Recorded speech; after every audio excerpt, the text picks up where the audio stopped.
Ah, verdad, ¿eh? ¿Estamos todos?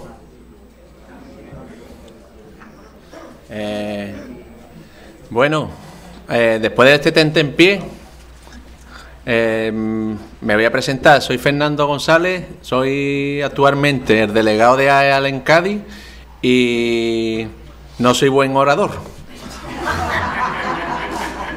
Así que voy a dar el paso al doctor Francisco Javier Capote Huelva, que ya también creo que todos los conocéis. Como sabéis, él es hematólogo del Hospital de Puerta del Mar y está en todo lo que necesitéis.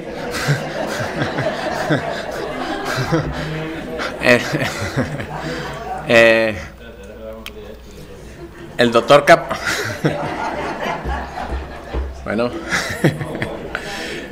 Bueno, sigo.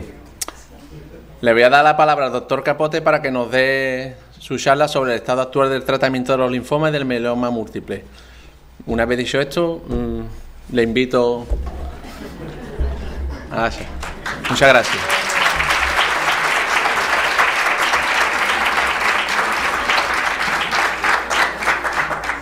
Bueno, ahora me toca hablar a mí, ¿vale? Yo les voy a hablar sobre el estado actual del tratamiento, tanto del linfoma como del mieloma, porque aunque hoy celebramos el Día Mundial del Linfoma, realmente las neoplasias linfoides son todas y provienen del mismo sitio. Así, si ven ustedes, señalando un poquito para que vean, cuando tenemos la célula madre hay una primera diferenciación hacia lo que es un sistema linfoide y otro sistema mieloide, ¿vale?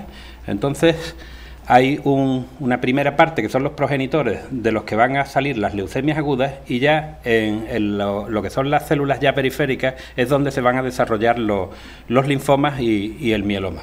Aquí vemos una representación de un ganglio y dependiendo de la zona del ganglio que los linfocitos se afecten, vamos a tener un tipo de linfoma u otro. Por ejemplo, un linfoma en la zona del manto, pues va a desarrollarse un linfoma del manto. Podemos aquí en la zona del centro germinal puede aparecer linfomas de células grandes, linfomas foliculares, y así hasta una célula mucho más madura, que es la que va a dar la célula plasmática, y es de ahí de donde van a provenir todo lo que son las discrasias de células plasmáticas, donde nos encontramos con el mieloma múltiple. De hecho, esta sería la clasificación de la Organización Mundial de la Salud, en la que vemos, no digo infinidad, pero cada vez hay más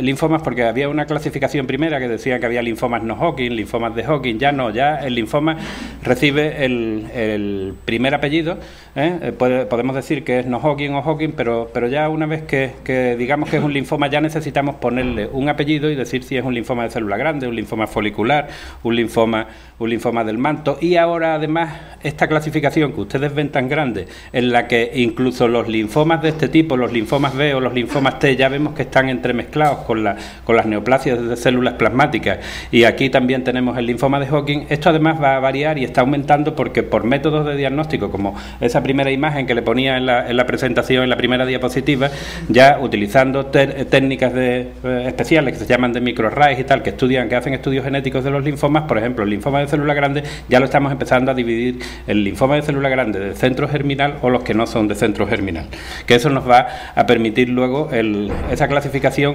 aplicar determinados tipos de tratamiento que están saliendo. Entonces,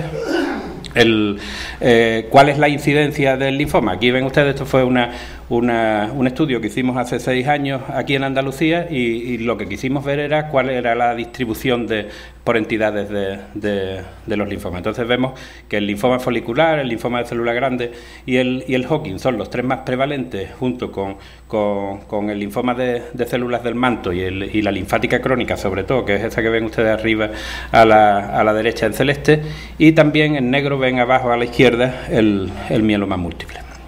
Y como lo que hemos venido es hablar de tratamiento, ya paro en cuanto a dar más datos sobre los linfomas. Nosotros podemos utilizar cirugía, radioterapia, quimioterapia, trasplante, inmunoterapia y también lo que estamos empezando a llamar los nuevos fármacos. La quimioterapia todos ustedes conocen, que son tratamientos que atacan a las células, que los damos en ciclos que pueden ser cada 14, cada 21 días o cada mes aproximadamente, y que lo que consta es una primera parte que llamamos de inducción, y luego aquí se están empezando a añadir unos términos que son de consolidación, que pueden ser o con mantenimiento, o con intensificación, con trasplante, o con radioinmunoterapia, y con otros medicamentos que están apareciendo.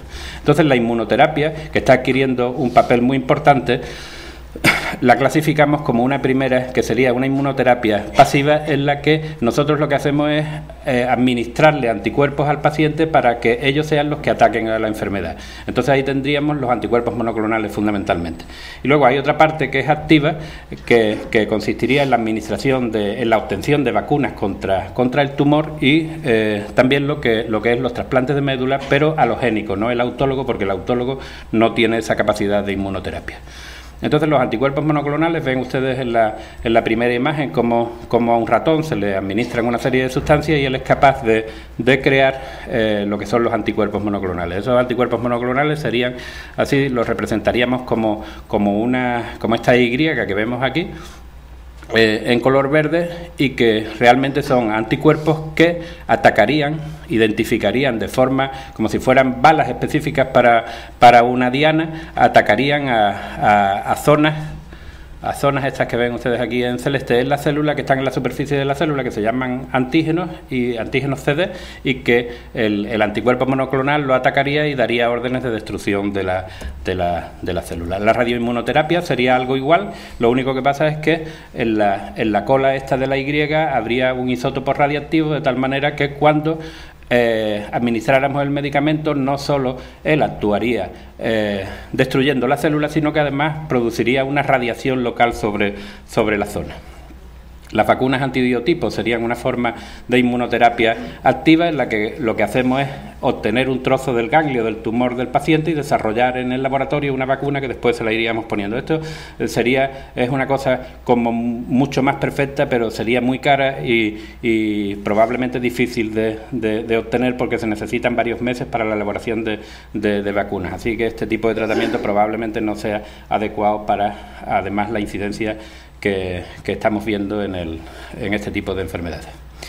También estamos encontrando nuevas dianas sobre las que administrar medicamentos que sean menos tóxicos y más efectivos, y que se basan realmente en el estudio de las diversas vías que utiliza la célula para sobrevivir, y que ya estamos identificando muchas zonas de mTOR, del proteosoma, por ejemplo, aquí, y todo eso nos va a hacer identificar vías donde podemos atacar a la célula y desarrollar medicamentos in vitro que nos permitan atacar a la célula en esas vías, con lo cual podemos conseguir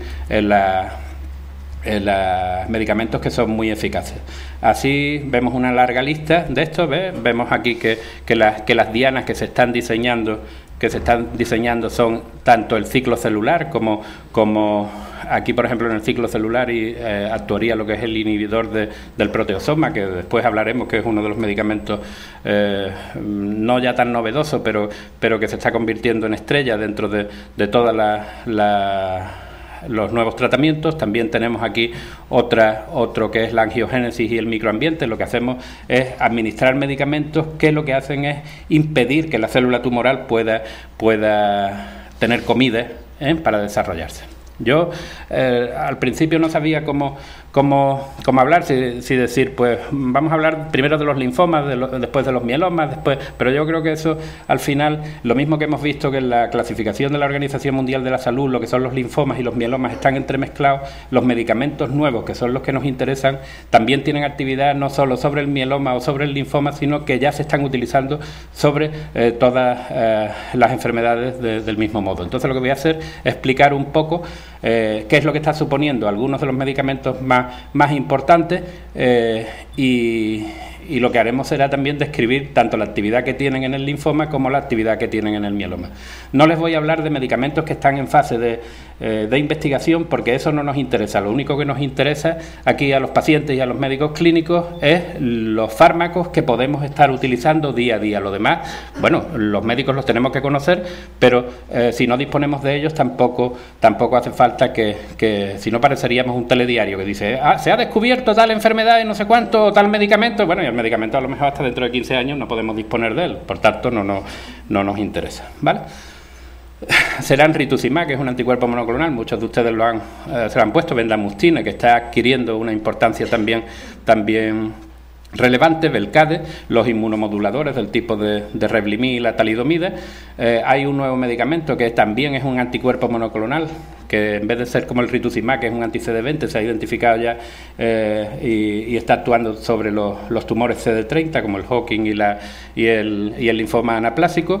Y luego otros que se lo pongo en pequeño porque estamos empezando a utilizarlo, pero no tienen una actividad como muy brillante, como son los inhibidores de la mTOR, una de las vías esas que hemos visto en una de las diapositivas anteriores. Y para finalizar también otros inhibidores del proteasoma, porque Velcade ya está empezando una segunda generación de medicamentos y ahora en el mes de julio, por ejemplo, se ha aprobado por la FDA americana la utilización de carfilzomib, que es ya un bortezomib, digamos, pero de segunda generación con eficacia, porque va a rescatar pacientes que están en recaída después de Velcade y que además tienen menos efectos secundarios en cuanto sobre todo a neuropatía. ¿Y cuáles son los factores que nos van a afectar a tomar una decisión en el tratamiento? Indiscutiblemente serán los factores del linfoma, la histología, el tipo de linfoma, la masa que tenga, los índices de pronóstico.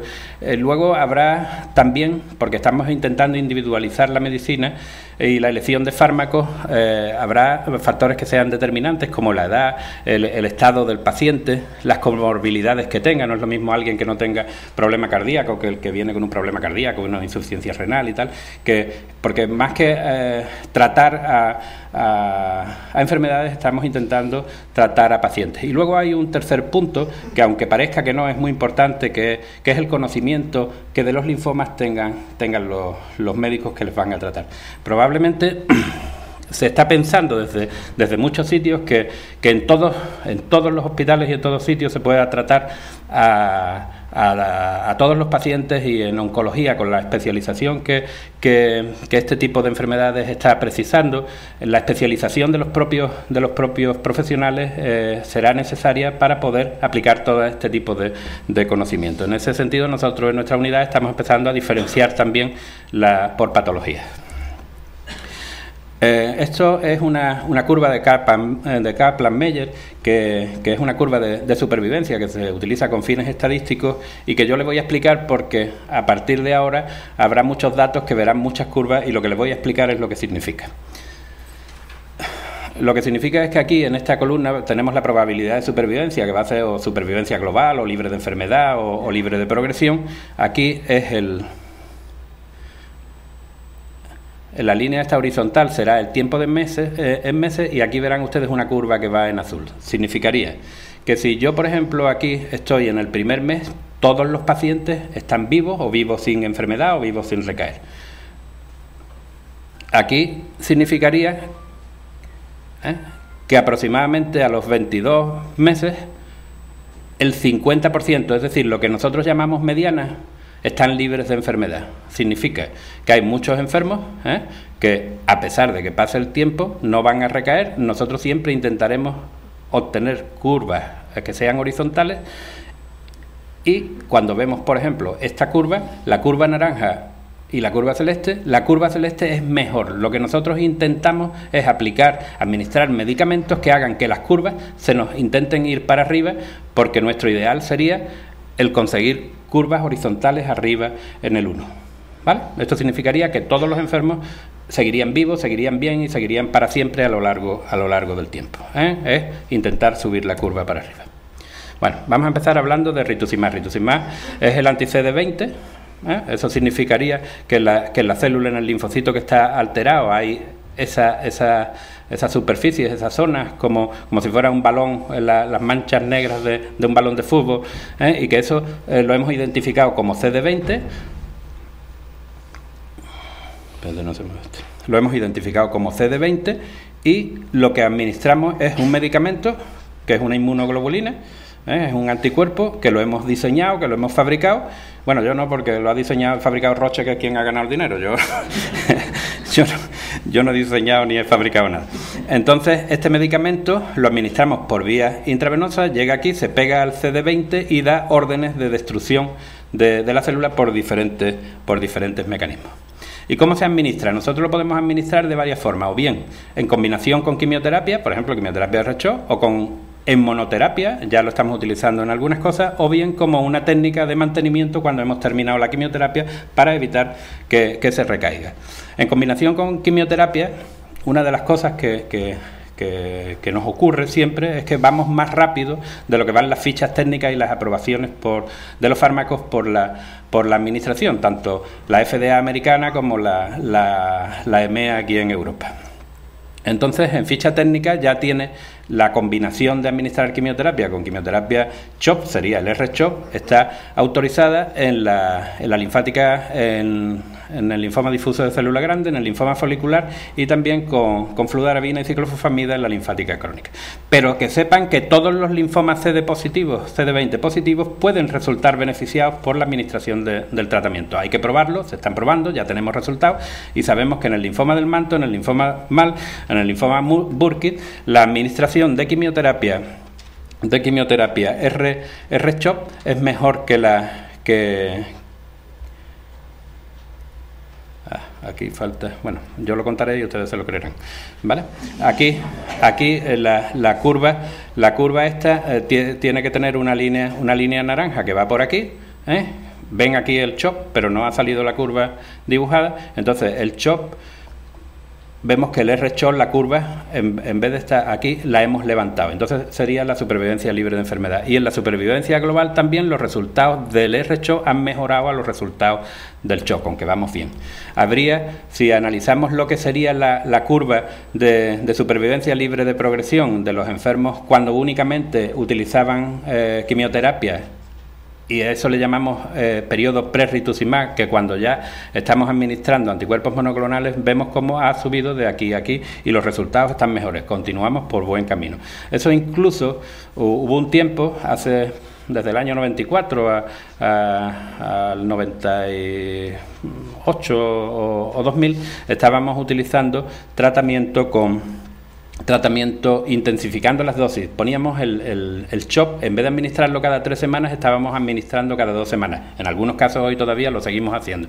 Entonces, eso, en el momento en que le hemos administrado rituximab, parece que los resultados son iguales. Entonces podemos seguir sin dañar tanto al paciente, administrándolo cada 3 semanas y con los resultados iguales, ¿vale? En el linfoma folicular, 3/4 de lo mismo. Cuando utilizamos el anticuerpo monoclonal, tenemos aquí lo que era la curva del CHOP, luego con otra quimioterapia que es Promacet se mejoraron los resultados, pero con muchísima toxicidad, y luego la curva ahora ya, que tampoco se ve, es la del anticuerpo monoclonal. Yo me he metido con Roche y por eso me parece que no me están funcionando las curvas del anticuerpo monoclonal. De tal manera que los datos son mucho mejores. En el linfoma del manto también está ocurriendo lo mismo. Tenemos los datos con CHOP y con R-CHOP. Ven ustedes que esta curva ha subido y por tanto es el tratamiento que nosotros estamos haciendo. Y en la linfática crónica, en la curva naranja, ven que también hemos puesto a las técnicas, a la fludarabina con la prednisona o con la ciclofosfamida, le hemos añadido el rituximab y también se obtiene una mejor respuesta en la supervivencia de los pacientes. Eso en cuanto a las combinaciones. En monoterapia también es interesante este fármaco, y en la monoterapia únicamente nos aparece en el linfoma folicular. pero también lo estamos utilizando en otro CD20 positivo, como el síndrome linfoproliferativo post-trasplante, que son enfermos habitualmente aquí en nuestro medio, que son trasplantados de riñón, pero que pueden ser trasplantados de riñón o de hígado o de corazón, que están sometidos a tratamiento inmunosupresor para que no haya rechazo de los injertos y de los órganos que han sido injertados, y con más facilidad desarrollan linfoma. Entonces a estos enfermos con monoterapia solo le estamos haciendo tratamiento y está mejorando. Y hay un tipo de linfoma que es el de predominio linfocítico, que es un linfoma de Hodgkin, no es de no-Hodgkin sino de Hodgkin, pero en una variedad que no es la variedad clásica, y ahí sí se ve que tiene CD20 y también el anticuerpo monoclonal rituximab mejora los resultados. Aquí vemos, por ejemplo, en el linfoma folicular hay una táctica, por ejemplo, gente mayor o con muy poca masa tumoral que se muestran asintomáticos, en el que una táctica de tratamiento sería el no poner tratamiento, lo que es ver y esperar. Bueno, pues eso sería esta línea de color verde, y está visto que con poca toxicidad, es decir, administrando nada más un tratamiento de rituximab o una dosis semanal durante 4 semanas, también mejora y se obtienen resultados como estos que van en la línea azul. Antes no se trataban porque iba a ser muy tóxico, pero ahora con estos medicamentos que son menos tóxicos se pueden conseguir buenos resultados. Y luego el mantenimiento. Esto es lo que en los últimos 2 años, nosotros llevamos ya por lo menos 8 años haciéndolo, pero en los 2 últimos años se han salido los resultados de un estudio, que es el estudio PRIMA, que es un estudio internacional en el que randomizados se han hecho 2 ramas.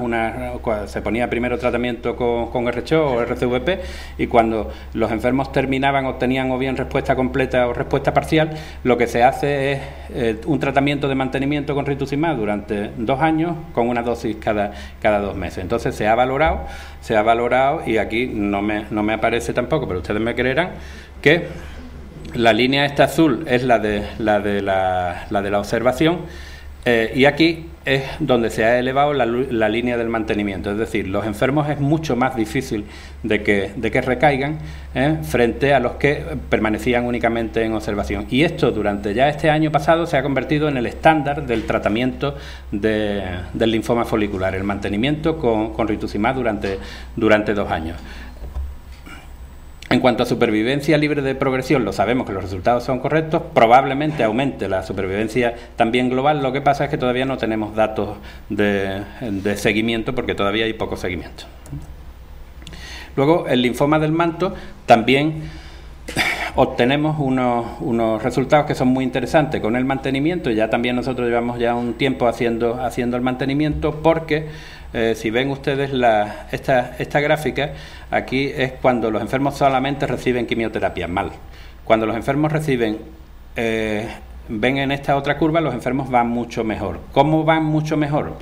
Una vez que terminan la quimioterapia, haciéndole trasplantes de médula. Trasplantes de médula no podemos hacer siempre, o bien porque no recogemos células, o bien porque por su edad o por patologías previas que tengan no se pueden hacer. Entonces, el uso del mantenimiento está haciendo que las curvas sean iguales, lo cual significa que el mantenimiento puede probablemente sustituir al trasplante, o incluso en los que se hagan trasplantes, se hagan mantenimiento después del trasplante, los resultados incluso podrían mejorar. Todos estos son datos de estos meses pasados. Luego hay otra cosa que también va a ser interesante, que ya no es en cuanto a la eficacia del medicamento, sino a la forma de administración. Rituximab, ustedes saben que hay que estar durante unas pocas de horas administrándose el medicamento, subiendo la velocidad, porque pueden aparecer reacciones. Entonces nosotros estamos preparando una administración rápida, seleccionando pacientes, y yo creo que en pocas semanas podremos empezar a tratar a los enfermos de una forma más rápida, con lo cual tengan que estar menos tiempo en el hospital de día. Y luego estamos participando en un ensayo internacional en el que se está probando la administración subcutánea del fármaco, que parece que todo va bien, y cuando salgan los resultados de eso saldría la comercialización del fármaco en administración subcutánea, con lo cual los enfermos llegarían al hospital de día, se le pondría una inyección de 5 o 10 minutos y se marcharían para casa, en vez de estar varias horas teniéndole que pinchar en la vena, etcétera, ¿vale? Bueno, segundo fármaco, bendamustine. Bendamustine es un medicamento que no es nuevo, es un medicamento antiguo, es un medicamento que estaba en la República Democrática Alemana y que cuando todos tiraron el muro, rebuscaron por los escombros, se encontraron con este medicamento que lo estaban allí utilizando, pero si no se habían realizado ensayos clínicos suficientes y tal, pero parecía que era un buen medicamento.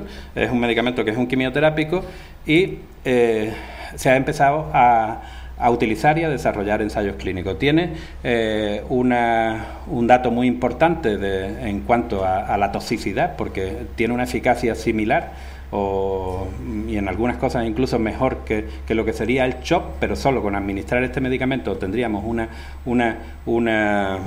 eficacia, una muy buena eficacia y con poca toxicidad, lo que nos permitiría el tratamiento en enfermos, lo que nos permitiría el tratamiento en pacientes que puedan estar débiles o que puedan ser ya añosos, y no se cae el pelo. Hay una serie de ventajas sobre el uso de este medicamento que estarían, yo creo que muy bien. ¿Cuáles serían las indicaciones? ¿Ves? Como antes le contaba, el otro era el rituximab, es más del anticuerpo, más de la utilización en linfoma, pero ya van a ir viendo que todos estos medicamentos tienen dos indicaciones, una en linfoma y otra en mieloma. Entonces, en linfoma volvemos otra vez a ver lo mismo, la linfática crónica, el linfoma folicular, el del manto, ya el Waldenström, que aunque es un linfoma, es una discrasia de células plasmáticas también, y empieza a aparecer el linfoma de Hodgkin, que hasta ahora todos los CD20, salvo el de predominio linfocítico, no podían ser tratados con el anti-CD20. Esta sería, volvemos otra vez a las curvas, esta sería la curva de los enfermos tratados con clorambucil, que era el estándar, y esta sería ya la curva verde, la de los enfermos tratados con linfática crónica, tratados con bendamustine. Los resultados son, como ven, mucho mejores. Pero además permiten, por lo de la toxicidad que les contaba antes, el que los enfermos, a ver si cogemos la flechita, el que los enfermos no solo se puedan tratar cuando están muy bien físicamente, sino que los enfermos que también tienen un estado general no tan bueno y que incluso lo pueden tener bastante malo, pueden beneficiarse de la utilización de bendamustine, que antes los teníamos que tratar únicamente con clorambucil, ¿vale? Y esto sería el linfoma no-Hodgkin, lo que les hablaba antes del tratamiento con CHOP y con bendamustine. En este caso sería bendamustine rituximab, BR, y CHOP rituximab. Vemos cómo la eficacia, las curvas van a subirse en el linfoma folicular cuando utilizamos bendamustine frente a CHOP rituximab. En el manto van a subirse también cuando lo utilizamos frente a CHOP rituximab, en el linfoma marginal y en el Waldenström también, lo cual estamos dando con un medicamento que va a ser clave en los próximos años para la utilización. Hoy en día todavía tiene únicamente indicación en ficha técnica en primera línea de mieloma cuando el enfermo no tiene neuropatía, y en linfática crónica también, y en recidivas de linfoma folicular, pero ya lo estamos utilizando, como ven ustedes, en unas cosas muy interesantes, por ejemplo en el linfoma de Hodgkin. El linfoma de Hodgkin es un linfoma que tiene en general un buen pronóstico, pero hay unos cuantos pacientes, hay un porcentaje pequeño, pero lo hay, que no hay manera de resolverlo. Vuelven a recaer, los trasplantamos, recaen y no conseguimos nunca o que dejen de recaer o que consigamos remisión completa. Bueno, pues estamos utilizando, hay pocos pacientes tratados, esto son datos muy recientes de 34 pacientes, pero en los que ya se consigue que la respuesta sea de un 59%. Nosotros ya estamos tratando 2 pacientes en recaída después de trasplante. Una ha negativizado, ya está asintomática, parece que probablemente obtenga respuesta completa. Otra ya está en remisión completa después de una recidiva, después de un trasplante y varias líneas de quimioterapia, y por tanto este es un medicamento que nos va a hacer probablemente cambiar en el futuro algunas patologías, porque además lo estamos mezclando con otros más medicamentos. Luego, en el mieloma, le decía que en primera línea tiene ya aprobación. Ven la línea blanca, ese sería melfalamprednisona, que es siempre el estándar con el que se comparan, y ya en la línea amarilla ven cómo la hemos subido utilizando bendamustine.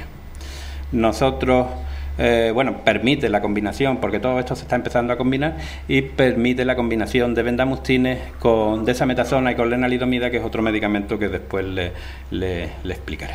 Ahora vamos a hablar de Velcade. Velcade es probablemente una de las estrellas de los últimos años junto con rituximab, y ha sido lo que ha cambiado en el destino, digamos, porque realmente ha cambiado el destino de los enfermos con mieloma múltiple, y que además ahora están empezando a aparecer aplicaciones en el linfoma. También, aparte del mieloma múltiple, en otras discrasias de plasmática, como por ejemplo la amiloidosis. ¿Vale? Este sería una historia de cómo el mieloma, desde que hicieron las primeras descripciones en 1840 aproximadamente, han ido evolucionando, y únicamente el melfalán aquí, cuando en los años 50, fue cuando se encontró. Hasta entonces realmente no había habido ningún tratamiento para el mieloma, y luego hemos estado con melfalán, con corticoides todo este tiempo, hasta que apareció en la década ya de finales de los 70 la oportunidad para hacer trasplantes de médula autologos, sobre todo, que han mejorado mucho la supervivencia de los pacientes. Pero ya a partir de aquí empiezan la talidomida, el bortezomib y la lenalidomida, que han cambiado por completo la situación, afortunadamente, del tratamiento del mieloma. Veríamos aquí cómo sería el esquema inicial de un enfermo con mieloma. Tendríamos aquí a la izquierda lo que es un enfermo no trasplantable, porque no cumpla criterios de edad o de morbilidades y tal, que sería un tratamiento de inducción, y luego últimamente se está empezando a hablar de la posibilidad de tratamientos de mantenimiento.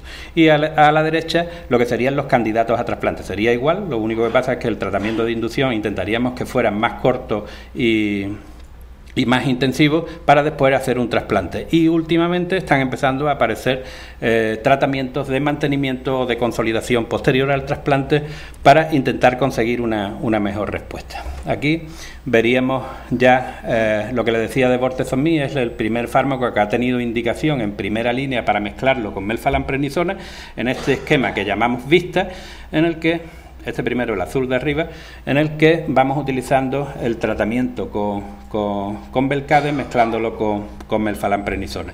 Y le pongo este otro de aquí abajo, porque para ser menos tóxico y perdiendo no demasiada eficacia, se está administrando, en vez de en administración 2 veces a la semana, ya se está administrando 1 vez a la semana, consiguiéndose también buenos resultados.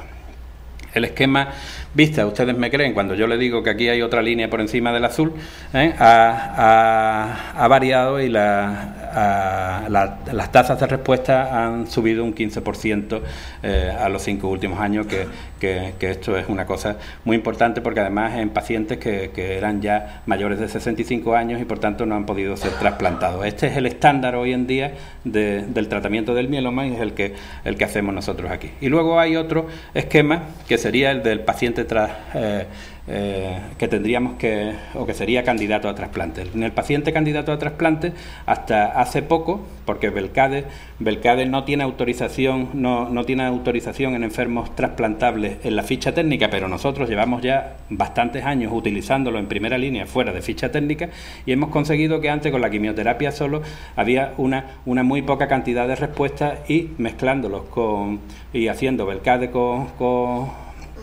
con desametasona conseguimos muchas respuestas al principio y trasplantábamos a los enfermos.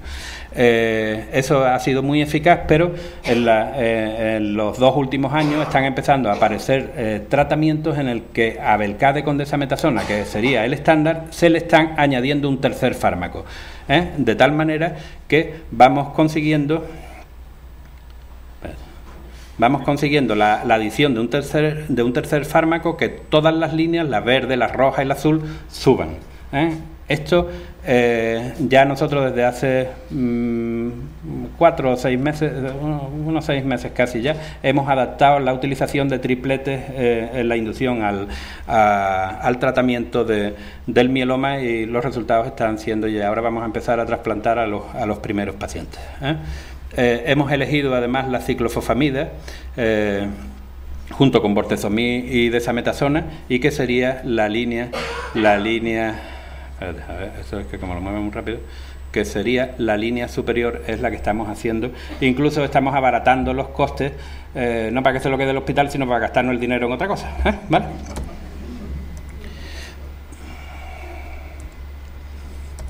Estos serían en segunda línea también. En segunda línea sería cuando un paciente recae, pues utilizamos tratamientos también ya en mezcla de tripletes, con lo cual también conseguiríamos mejores resultados. Y también Belcade ha supuesto un adelanto o un nuevo concepto de la utilización de estos medicamentos, porque hasta hace poco, cuando poníamos un medicamento y el enfermo recaía, procurábamos utilizar medicamentos que no hubiéramos utilizado administrado previamente. Bueno, pues con Belcade ha salido un concepto nuevo, que es el del retratamiento, que se sabe que si los enfermos aproximadamente, si ya han recaído de esa primera línea a los 9, mejor después de un año, ya esos pacientes vuelven otra vez a conseguir respuesta, lo cual nos hace que, aunque tengamos muchos escalones, podamos utilizar nuevamente el mismo fármaco, con lo cual pues seguimos teniendo en reserva otros medicamentos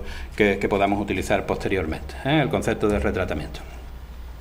Y por fin, ya lo mismo que hablábamos de rituximab, la forma de administración, Belcade, rituximab se está probando, pero Belcade ya tiene incluso aprobación en ficha técnica, que es la forma de administración subcutánea. Desde hace unos meses ya los pacientes no tenemos que pincharle una vía, sino que sencillamente vienen, se le da una pastilla y se le pincha una inyección en la barriga y se marchan, con lo cual ganamos porque hay menor coste, porque hay menos riesgo de infección, es mucho más cómodo para el enfermo y sobre todo una cosa que es importante, que es la aparición de la neuropatía. Belcade puede producir neuropatía y utilizando la vía subcutánea también el enfermo va a utilizar menos neuropatía. En cuanto a eficacia, es la misma utilizando el Belcade subcutáneo que intravenoso, por eso lo hemos asumido.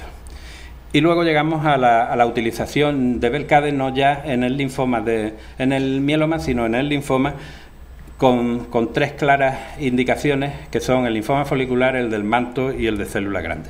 En el linfoma del manto hay una línea que debía de estar y no está, que es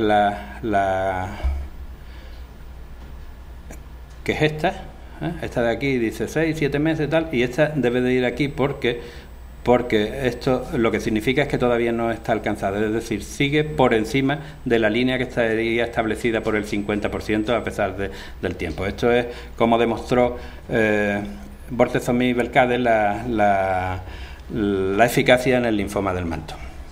Esto es un estudio también en el que estamos participando, un estudio internacional en el que se está probando la administración de ese famoso R-CHOP que estamos utilizando en el linfoma del manto. Aquí lo estamos utilizando mezclando, quitando la vincristina del R-CHOP y poniendo Belcade. Esto se está evaluando en un estudio, internacional randomizado, y yo espero que no tarde mucho en sacarse los resultados. Si los resultados fueran mejor a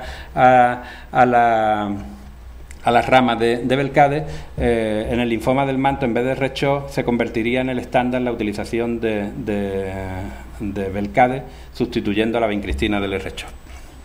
Nosotros, como los pacientes que no pueden entrar dentro de ensayo clínico, lo tenemos que hacer de otra forma. Le ponemos entonces R-CHOP o Hipercivac, y luego los que no han quedado en respuesta completa, le hacemos una consolidación con Bortezomib para después pasar al mantenimiento. Sabemos ya que los resultados, no hay muchos pacientes tratados porque el linfoma del manto no tiene una frecuencia. Ya vieron ustedes la tarta esa que les presentaba al principio, que son de un 2, un 3%, pero que los estamos tratando. Y una cosa significativa es que con 2 ciclos de consolidación con Bortezomib están mejorando los resultados, están pasando los enfermos, más del 80% que estaban en buena respuesta parcial han pasado a respuesta completa, y la respuesta completa será una cosa importante de obtener. En el linfoma folicular también se está utilizando, y me paro un poquito en el linfoma de célula grande porque lo que les decía antes de la división del linfoma de célula grande en lo que son de centro germinal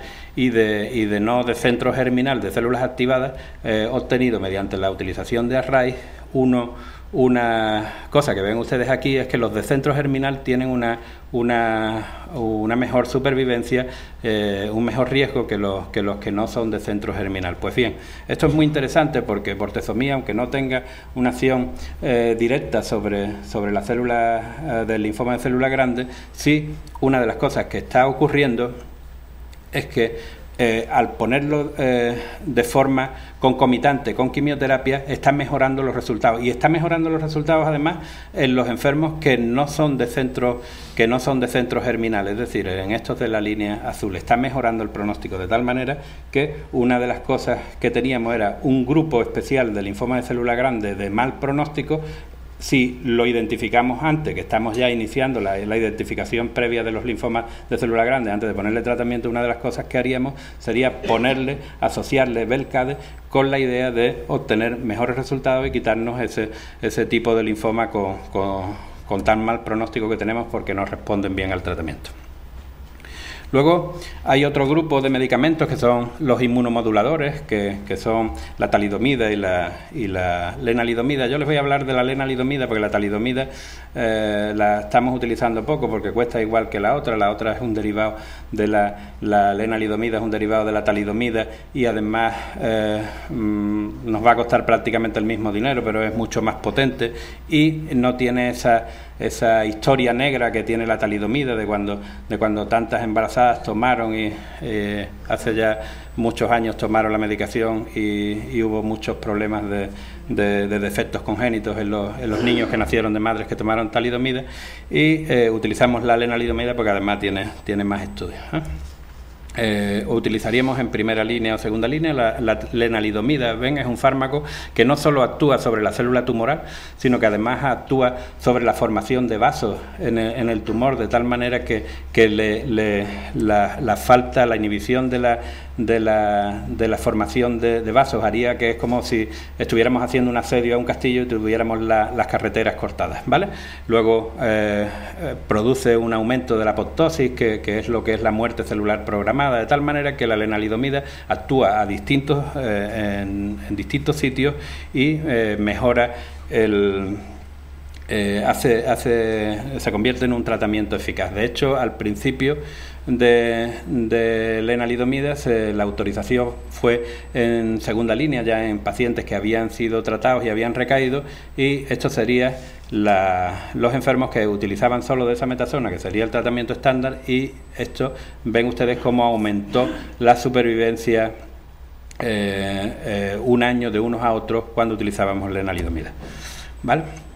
Esto sería, aquí falta también la línea naranja, que es ya que estamos utilizando lo mismo que melphalan prednisona con Velcade, pues ha hecho Velcade lenalidomida con melphalan prednisona, y hemos participado también en un ensayo que es el MM015, un ensayo internacional en el que se han probado los dos medicamentos, y luego, una vez que se obtenían las respuestas, utilizábamos una continuación del tratamiento después de varios meses, en el que o bien hacíamos observación o bien continuábamos administrando el fármaco, porque el fármaco es fácil de administrar al ser por vía oral.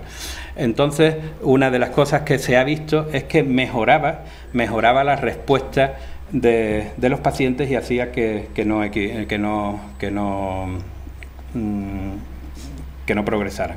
Esto ha empezado a servirnos para asumir una idea que es la del mantenimiento, lo mismo que en el linfoma folicular, el mantenimiento con rituximab, pues aquí con el mantenimiento con lenalidomida después del tratamiento de primera línea. ¿Qué ocurre con...? Bueno, esto sería con lenalidomida en primera línea. Sería también la utilización de combinaciones de lenalidomida. ¿Y qué ocurriría con esa idea del mantenimiento? El mantenimiento lo podríamos hacer, siempre necesitamos un medicamento que sea cómodo, que sea barato, aquí no sería barato porque es muy caro, pero bueno, sería cómodo por su forma de administración y sobre todo que también sea eficaz. También nos tendríamos que plantear el que no fuera tóxico, o que no tuviera determinados problemas de toxicidad que nos hicieran tener que elegir el no utilizar. Entonces la lenalidomida se han hecho 2 grandes estudios de enfermos trasplantados en el que se le ha puesto lenalidomida detrás de una vez que han finalizado el trasplante, y entonces eso sería el mantenimiento. Los mantenimientos que había antes con prednisona, con interferón, esos tenían poca actividad y además eran muy engorrosos, el tratamiento con interferón, eso era engorroso, con muchos efectos secundarios, y se abandonó ya hace tiempo. Entonces, con la lenalidomida lo que ha ocurrido es que había 2 grandes ensayos, un ensayo francés y un ensayo americano, y el ensayo estaba demostrando que efectivamente el tener mantenimiento después del trasplante estaba resultando de una eficacia probablemente considerable para que los enfermos no recayeran. ¿Qué ocurrió? Que los franceses fundamentalmente incluso han abortado el ensayo clínico, han tenido problemas de pensar que han aparecido varias neoplasias secundarias y entonces lo han abortado. Los americanos han seguido porque ellos dicen que es más grave que te aparezca que la enfermedad no esté controlada, que te aparezca una segunda neoplasia, que por otro lado tampoco la terminan de relacionar directamente con el mantenimiento de lenalidomida, y ellos han continuado con el ensayo, entre otras cosas también para mantener tiempos, porque además es muy interesante lo que están haciendo y como los enfermos lo asumen. Nosotros estábamos dirigiendo un ensayo aquí en Andalucía, que había sido diseñado por nosotros, que llevaba trasplante y después mantenimiento, y como el ensayo no lo había yo no lo había diseñado para estudiar el mantenimiento, le preguntaba a los enfermos, y los enfermos que han querido seguir con mantenimiento lo han abandonado, los que no han querido, y algunos otros porque se ha hecho en toda Andalucía, y los enfermos que están con mantenimiento, los que han querido continuar con el mantenimiento lo han seguido. Pero ya digo que el ensayo ese no ha estado diseñado para estudiar el mantenimiento. Y hay otro que es el Bortezomib, que es el Velcade, en el que se están haciendo formas de consolidación. Los enfermos que terminan el trasplante, se le pueden hacer consolidaciones o como si fueran retratamientos detrás, para, por lo menos los que no han conseguido una respuesta completa, para intentar conseguir la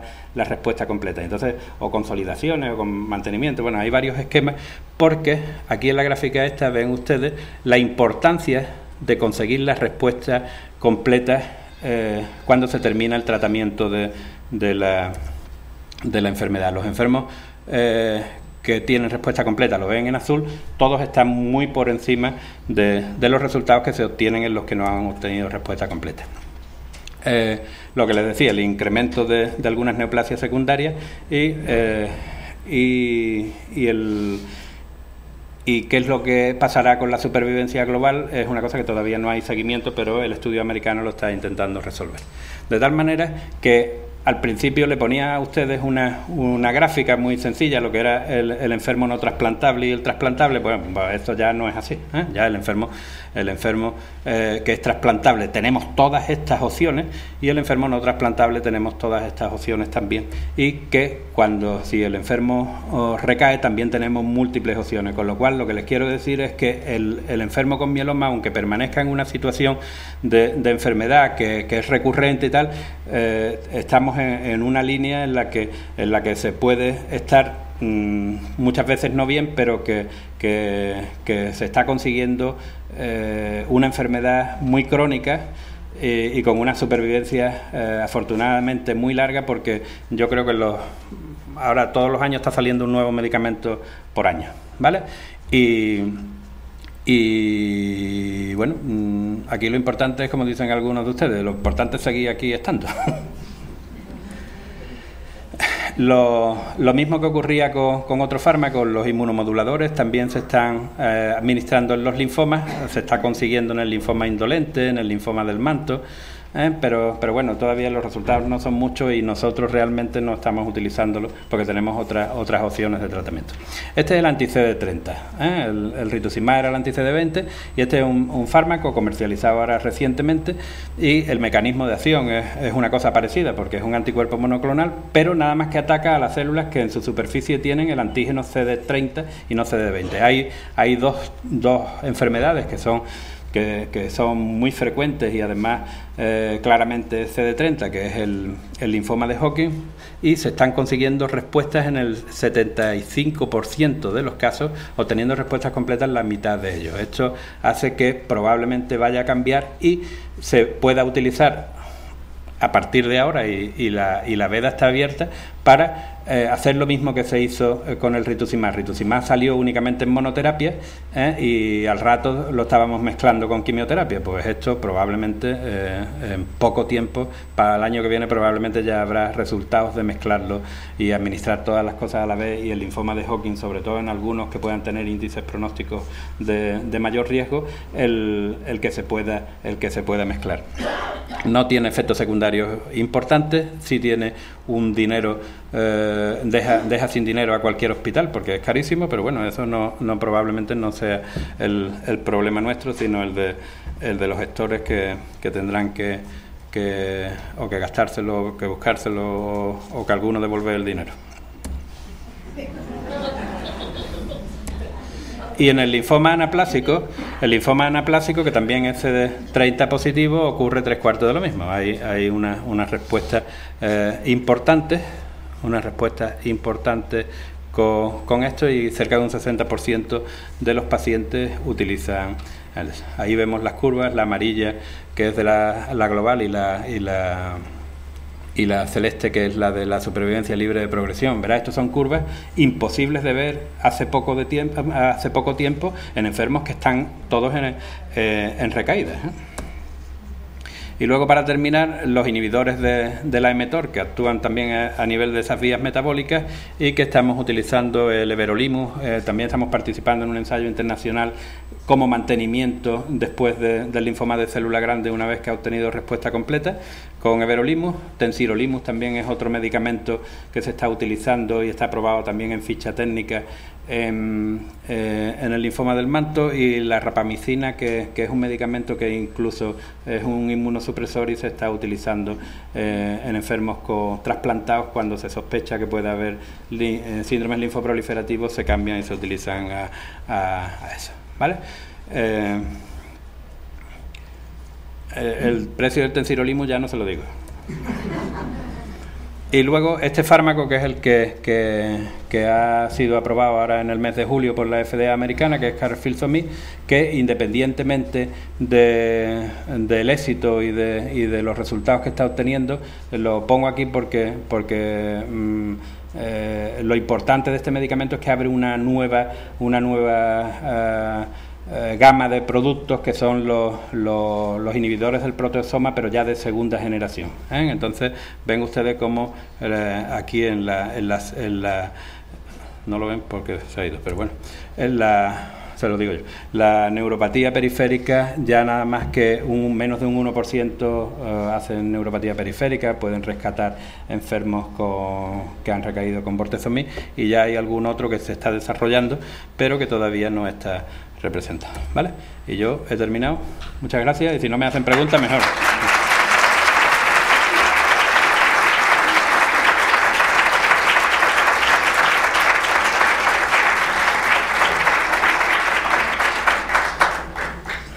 Bueno, ¿alguien tiene alguna pregunta?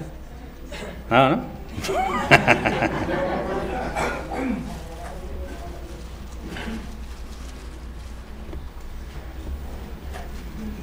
¿Qué? ¿Sí? ¿Sí?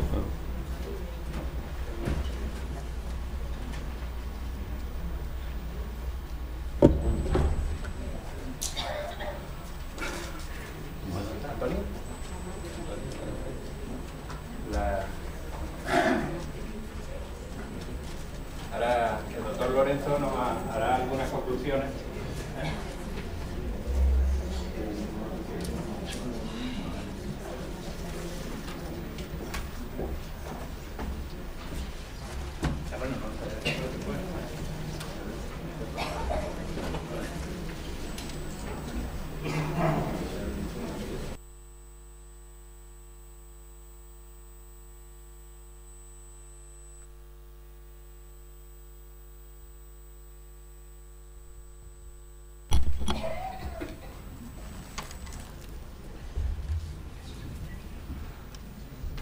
Buenas tardes.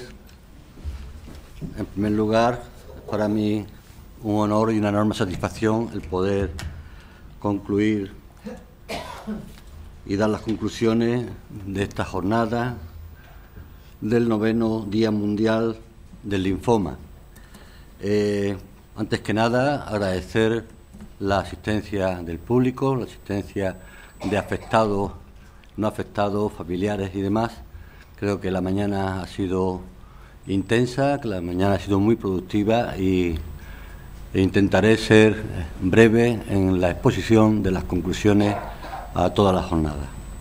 En primer lugar, José Rodríguez Bello, como representante de la institución sanitaria, voy a marcar los bloques de cada uno en 3 apartados. En el primer apartado habló de la prioridad del sistema público en cuanto a la atención ciudadana. En segundo lugar, pues expuso algunos de los convenios de colaboración con las asociaciones de pacientes y, en tercer lugar, la importancia de la participación ciudadana en la toma de decisiones. Este es un objetivo prioritario en todo lo que es el ámbito de la institución sanitaria, en el ámbito del sistema público andaluz. A continuación, Antonia García Nieto, nos hizo una magnífica exposición sobre el tema quimio-cerebro, iniciando la primera parte con lo que es la exposición, el repaso de las funciones cognitivas, concepto de memoria, concepto de olvido, la atención dividida, la capacidad de concentración, la capacidad o el efecto por distracción. En la segunda parte ya entró de lleno en el tema, como es la quimioterapia como responsable del deterioro cognitivo, y entre ellos, más que el quimiocerebro, yo me quedaba con el término de quimioniebla, ¿no? Se produce una quimioniebla en el paciente que está sometido a tratamiento quimioterápico, se produce una disminución en la memoria del trabajo, una disminución en la recuperación de la memoria, una disminución en la capacidad de concentración, de la atención dividida y de la velocidad en el procesamiento de la información. Hice un repaso a los fármacos que podían inducir en mayor o menor grado este síndrome, esta situación de quimioniebla o quimiocerebro, como los trastornos hormonales que se producen como consecuencia de los tratamientos quimioterápicos y radioterápicos también pueden influir en esta situación, así como alteraciones o predisposición genética de cada una de las personas. Y un aspecto que tal vez yo le hubiese exigido que hiciera más hincapié, porque es su campo concretamente, que me consta que lo hace magníficamente, es la conjunción entre el papel de la quimioterapia en el quimiocerebro, pero esto no solo es el que produce la quimioniebla, sino que está asociado al deterioro de la psicoesfera. La psicoesfera, como es la depresión, como es la ansiedad, como es la astenia, como es el trastorno del sueño, el insomnio, el nerviosismo, la impotencia, etcétera, etcétera, ¿no? O sea que, por un lado, la quimioterapia y, por otro lado, el trastorno de la psicoesfera creo que es responsable de este síndrome de quimiocerebro. Y terminó perfectamente con los aspectos diagnósticos con respecto a lo que es el papel de la resonancia nuclear magnética, identificando zonas de déficit neuronal, o la PET, la tomografía de emisión de positrones, identificando también zonas del cerebro que no funcionan correctamente, así como los estudios específicos de neuropsiquiatras, neurólogos, psicólogos, etcétera, para establecer claramente el síndrome de quimiocerebro. Y por último, pues habló de los tratamientos, que por una parte algunos fármacos podían corregir algunos síntomas, fármacos específicos que mejoran la situación cognitiva, programas diseñados específicamente por equipos de psicólogos fundamentalmente, para mejorar la actuación de las personas y estimular el desarrollo cognitivo, y otras actividades como puede ser procesos de relajación, como puede ser programas de ejercicio dirigidos. En definitiva, hizo una visión global perfectamente de lo que es el aspecto químico, por así decirlo, del síndrome y del aspecto psicológico del citado síndrome. Nuestro compañero Diego, responsable de voluntariado de AEAL, inicia diciendo que los voluntariados son habitualmente pacientes o familiares de pacientes implicado con otros pacientes. Yo voy a empezar como empezó él y terminar como empezó él. Una única voz del paciente con cáncer. Yo creo que el objetivo es ese, que haya una única voz del paciente con cáncer. El paciente con cáncer no es solamente el paciente y los familiares que rodean al paciente. El sufrimiento, como él bien manifestó, posiblemente sea incluso superior de los pacientes, de los familiares del paciente, que del propio paciente, ¿no? Y hizo una introducción del periplo, cómo se desarrolla AEAL desde el año 2002, los 10 años de periplo, y cómo él establece un punto de inflexión claro en el año 2010 con la incorporación del grupo español de pacientes afectados con cáncer, con lo cual la potencia de AEAL y el grupo pues han dado como consecuencia el desarrollo importante del voluntariado. La segunda parte de su charla habló de los servicios que ofrece tanto GEPAC como AEAL en la atención social, la asesoría jurídica, atención psicológica, incluso los ordenadores con conexión a internet para el paciente hospitalizado, la información, la formación, etcétera, pero dejó bien claro que el primer aspecto de los servicios que ofrece tanto GEPAC como AEAL es el apoyo emocional del paciente y familiares con cáncer. Sobre todo, también dejó bien sentado que no siempre es el lenguaje verbal el más adecuado para apoyar a un paciente con cáncer, sino que muchas veces el lenguaje no verbal es mucho más importante para no deteriorar el momento tan crítico por lo que pueden pasar en un momento determinado los mismos. En definitiva, él dejó bien establecido que el paciente es el centro, o debe ser el centro, de la toma de decisiones en cuanto a la actuación sanitaria, y dejando de manifiesto la importancia del voluntariado tanto de los pacientes como familiares en lo que es la terapéutica, en lo que es el apoyo eficaz y en lo que es el intercambio y consejos entre unos y otros. Y terminó desarrollando las características del voluntario. El voluntario, está claro que no todos pueden ser voluntarios. Hay personas que por su situación personal, por su forma de ser, por la habilidad emocional o preparación, no sirven como voluntarios. Habrá pacientes que sí están muy capacitados, o familiares de pacientes muy capacitados para ser voluntarios, y otros que no. Entonces no es una casualidad, yo quiero ser voluntario, usted ya es voluntario. No, eso requiere un proceso, requiere una serie de mecanismos de adaptación y requiere unos cursos, como él bien ha explicado. Y termino otra vez diciendo que hace falta que sea una única voz de los pacientes con cáncer. Después nos tomamos un café con unos pastelitos. No hubo churros. No hubo churros, pero hubo pastelitos. Yo le había dicho a la gente que le íbamos a dar churros y no había churros. Y después del café, pues Fernando González, delegado de AEAL en Cádiz, introdujo a Capote como que está en todo. Y efectivamente Capote está en todo. Mi amigo Capote, el profesor Capote, ha hecho una magnífica exposición sobre los aspectos más importantes de la quimioterapia, de la inmunoterapia y de otros, y los fármacos en el tratamiento de los pacientes afectados de linfoma y mieloma.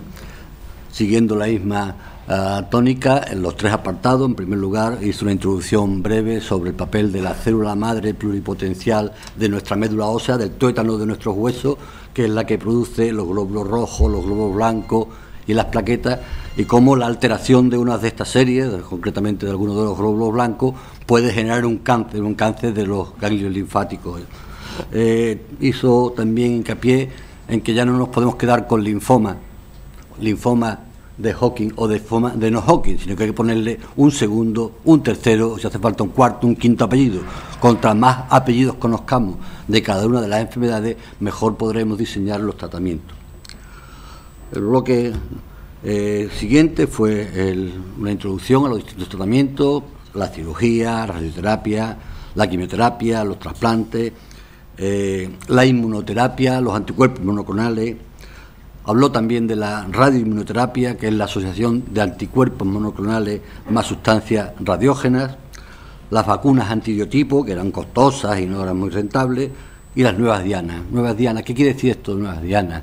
Nuevas dianas es que nosotros estamos habituados a conocer que el tratamiento del cáncer, de muchos tipos de cáncer, es con quimioterapia. La quimioterapia es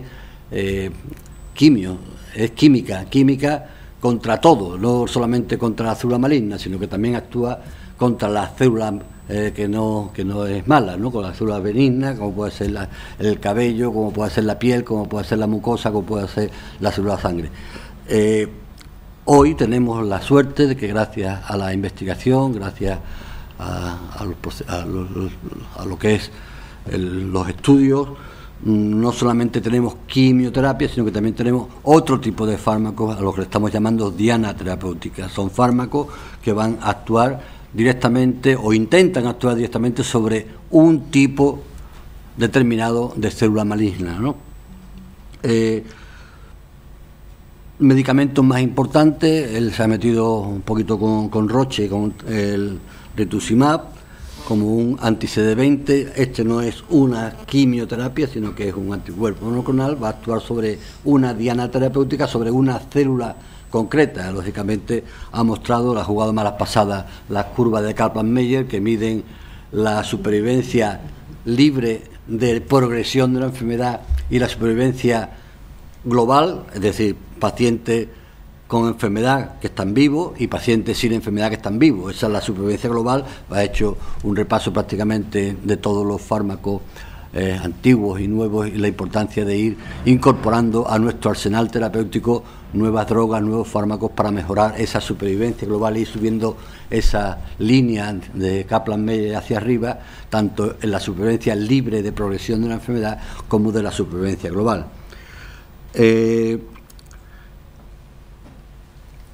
Otro de los aspectos que ha destacado es que se está investigando, hay muchos fármacos, no solamente en el caso de los linfomas y de los mielomas, sino también en tumores sólidos, como estos nuevos fármacos que están apareciendo, que habitualmente se administran por vía intravenosa, que son pesados, que requieren mucho tiempo. Se están ya empleando otras vías alternativas, como puede ser la vía oral o como es la vía subcutánea, destacado en el caso de nuevos ensayos. Habló de la bendamustine, que es un quimioterápico, no es un anticuerpo monoclonal, que efectivamente se descubre en la República Democrática Alemana en el año 1963, probablemente siguiendo el desarrollo de, si ustedes recuerdan, el gas de la guerra, el gas de las dos guerras mundiales, las mostazas nitrogenadas. Esto es una mostaza nitrogenada, pues posiblemente siguiendo el desarrollo de investigación de las mostazas nitrogenadas salió como resultado la bendamustine, que actúa como un agente antineoplásico, como un agente quimioterápico, no un anticuerpo monoclonal. Ha hablado de Roche, pero no ha hablado de Janssen. Janssen es el laboratorio de Johnson & Johnson, el de los pañales, pues una rama, la rama farmacéutica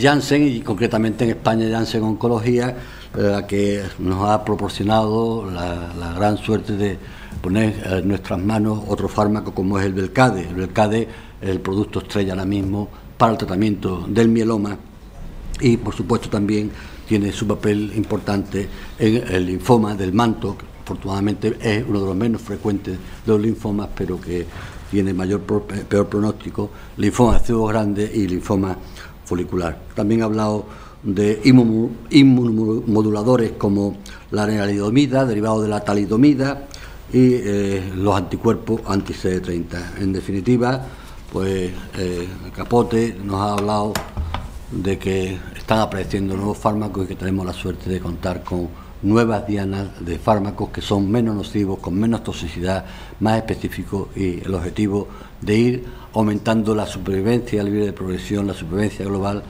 está no solamente en el tratamiento inicial de la enfermedad, sino que también a lo mejor en el tratamiento de consolidación o el retratamiento de muchos pacientes, para evitar que la progresión se produzca tan rápidamente en aquellos pacientes que tienen enfermedad. En definitiva, yo creo que la información que han recibido hoy y la implicación es uno de los aspectos más importantes en el manejo desde el punto de vista de la persona enferma de cáncer, o sea, un cáncer sólido o un cáncer linfático o un cáncer de la sangre, la leucemia, un paciente informado está mucho más capacitado para afrontar la enfermedad, para afrontar el cáncer, que un paciente mal informado o un paciente desinformado.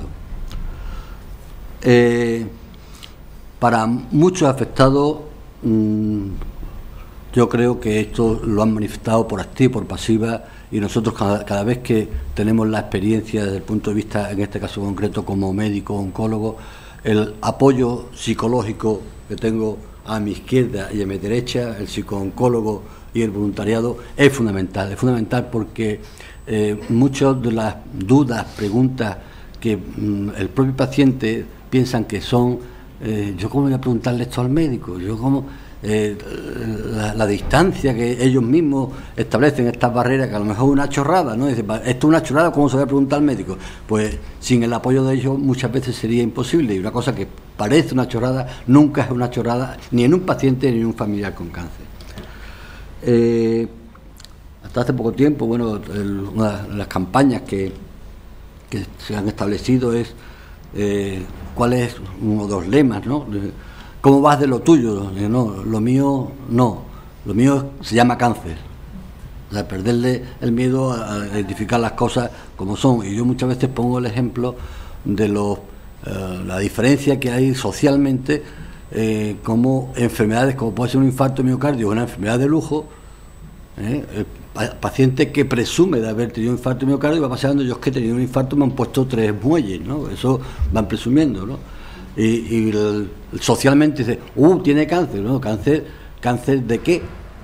¿Con qué primer apellido? ¿Con qué segundo apellido? ¿Con tercer apellido? Hay muchos tipos de cáncer, y de ellos hay muchísimos tipos de cáncer que se curan.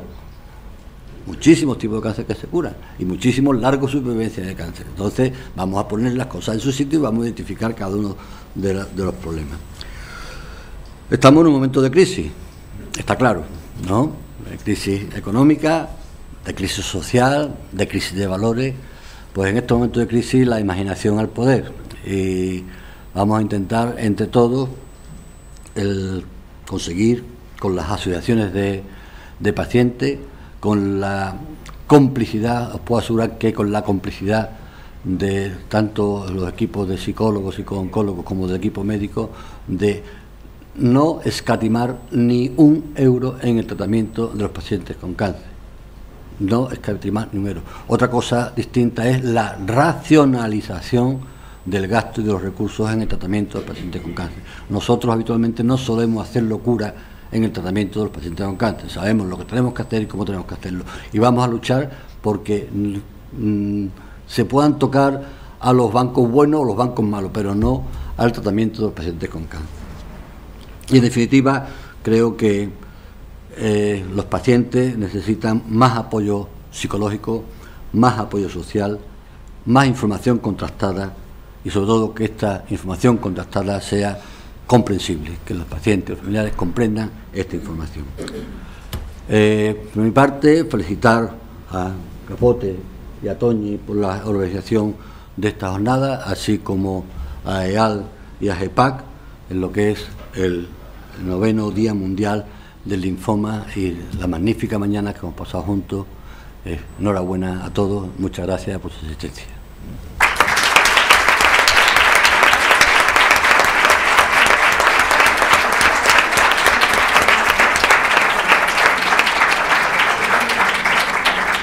Me han dicho que si alguien quiere preguntarle algo a los ponentes, que lo puede hacer todavía, ¿eh?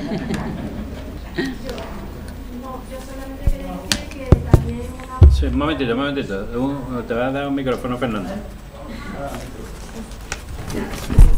No, que lo que quería decir es que una buena medicina que no se ha comentado es, por ejemplo, un buen médico, y en este caso el doctor Capote.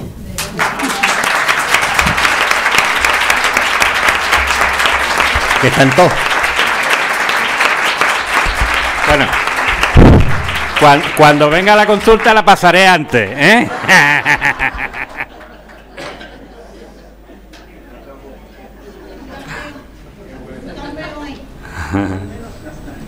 ¿Dónde dejamos a la psicóloga? Que estoy. ¡Hombre!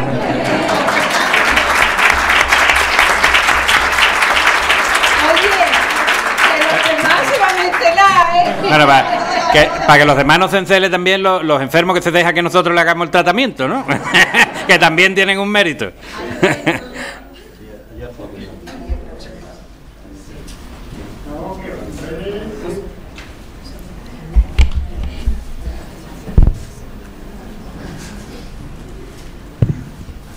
Yo lo que quiero decir es que no es capote, es San Capote. Este lo vamos a dejar que espere en la consulta, ¿eh?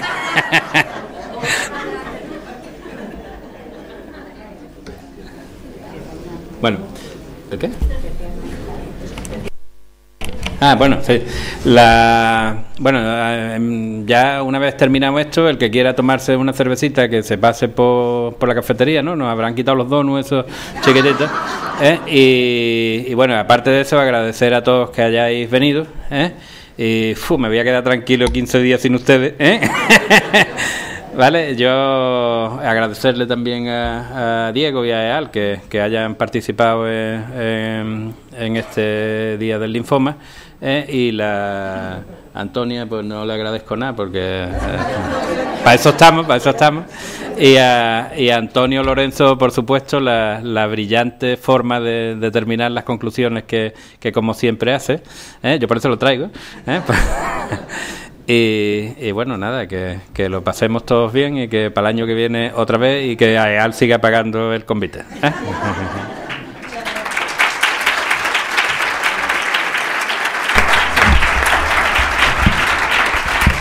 Muchísimas gracias. Quería, en primer lugar, pedir disculpas en nombre de Begoña Barragán, que estaba en el programa, que iba a venir, es la presidenta de AEAL y GEPAC y aparte de paciente, es voluntaria, es trabajadora y tiene las incidencias de cualquier persona y a veces es difícil compaginarlo todo. Entonces, por eso pido disculpas en nombre de ella. Agradeceros mucho el que vengáis aquí, porque este tipo de jornadas informativas que organizamos en AEAL es para crear un enlace entre, sobre todo nosotros, los pacientes y los profesionales, porque ellos aprenden de nosotros también, es importante. Me encantan las palabras que también ha dicho Antonio, si me permites tutearte, de lo que ha estado comentando, de los pacientes, de la importancia que estemos ahí, que estemos en el centro de la toma de decisiones. Y hablando de, por ejemplo, de estos estudiantes de medicina, vamos a hacer un congreso, el Congreso Nacional de Pacientes con Cáncer, que os he visto a muchos con el folleto, y ahí hay un apartado que va a ser de formación a estudiantes de medicina. Les vamos a formar en cuestiones, gente experta en ello, en cuestiones de bioética, en cuestiones de comunicación con nosotros, porque a veces es complicado, y se va a hacer un foro de encuentro, que eso va a ser el viernes 9 de noviembre. El sábado y domingo va a haber muchas ponencias. El año pasado estamos hablando de casi 2.000 personas que estuvieron. Este año aspiramos a más de 4.000 personas, más de unos 150 ponentes.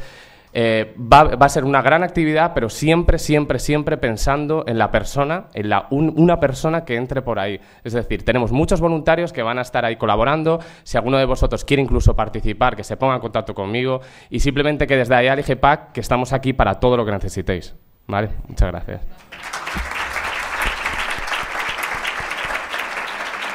Bueno, Antonio Delgado, de Amos lo tiene que cantar tú, que nosotros no sabemos.